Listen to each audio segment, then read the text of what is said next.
What if I told you that your anxiety is a habit? I know that it was for me because I used to respond to most of my life with anxiety, and now I don't. Thích Nhất Hạnh refers to this as habit energy, those automatic responses that just come up because that's what you're used to. But the good thing with habits is that they can be unlearned, they can be undone, and they can be replaced. This is a topic that I cover in my online course, Yin-Yang Elemental Wisdom for Anxiety Relief. If this sounds like something that would interest you, the link is in the description below. So first, let's talk about why habit energies become habits. So this is the thing with habit energies. They first form because they keep us safe, or at least give us the illusion of feeling safe in some way. And that's also true for anxiety. Anxiety evolved with us and it stuck around because it protects us. Whether it be physical, emotional, or social harm, anxiety keeps us safe. Anxiety prevents us from making harmful decisions.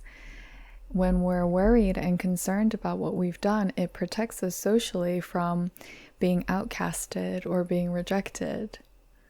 So even if anxiety feels really uncomfortable in our body, it actually helps us to stay safe.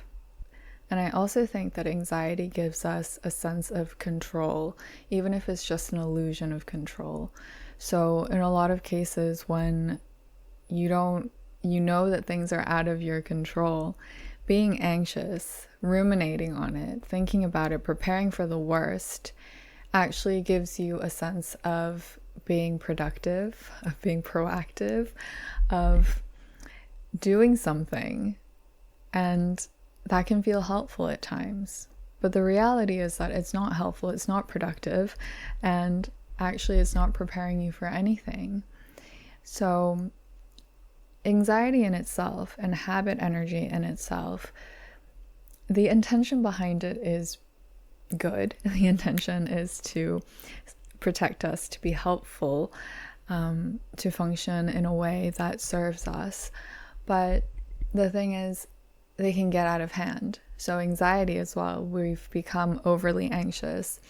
And when we're overly anxious, then anxiety doesn't become a reliable emotional response. It's just a habit. It's just responding on autopilot. And that can mean that a lot of the times it's not actually protecting us. And that's why this concept of habit energy is so useful, because then we can begin to observe our habit energy. So for me, that was anxiety.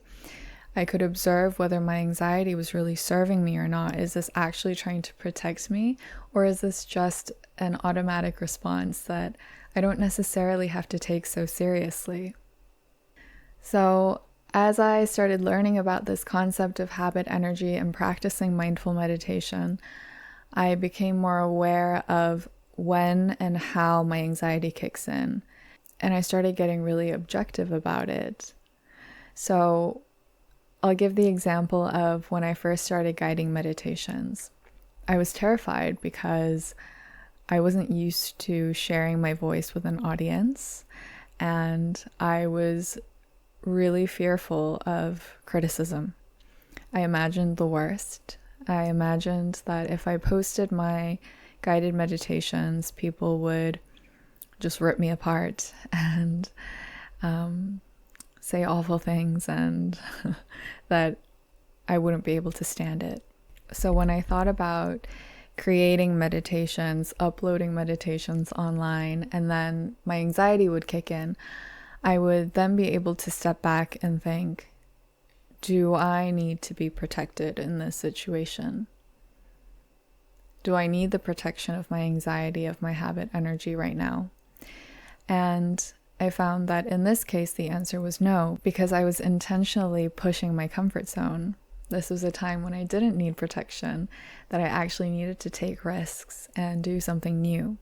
So because I was aware that in this case, my anxiety was a habit energy, I could actually choose not to listen to it. And I didn't. So, of course, I still felt anxious, but very slowly, I started to dip my toes. I started to write meditations. I bought a mic, I practiced recording, I would practice using editing software, and very slowly I faced my anxiety, and I taught myself that actually I don't need to be protected right now. I don't need this habit response. This isn't the appropriate response in this situation. And I responded differently. And I think that's the most important thing when we're changing our habit energy. So in the past, when I thought about posting meditations and I felt anxious, I let it stop me. But this time I was making different decisions. I wasn't choosing to give up. I was choosing to take little steps, take baby steps. And this is what really helped me to undo the habit of responding with anxiety. So I talk about this in my course, but the thing with habit energies is that they need to evolve with us. We are constantly changing, we're constantly growing, and as we step into new versions of ourselves, our habit energies need to keep up, they need to evolve with us. So it's really important to ask yourself, is my habit energy aligned with who I want to be? And if not, then how am I going to change it? So now I'm nowhere near as anxious as I used to be when it comes to creativity and sharing my voice. So there's this quote that I love from The War of Art by Stephen Pressfield, and it says, "Fear of a project or action can indicate how much it means to us and how important it is for the growth of our soul." So it can be really anxiety-inducing to be creative, to express yourself, and to share that with an audience. And of course, anxiety is protecting us from the possibility of being socially rejected or feeling embarrassed. But sometimes it's actually an invitation to question whether this anxiety, this fear is worth listening to. So if I hadn't known about habit energies, then I don't think I ever would have questioned my anxiety. I never would have realized that a lot of the times my anxiety was just coming up as an automated response.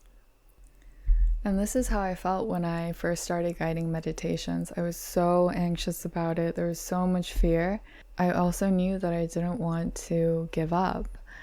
So there are times when you know that the anxiety isn't telling you to stop, but it's telling you to actually go, and that it's time for you to step into a new version of yourself.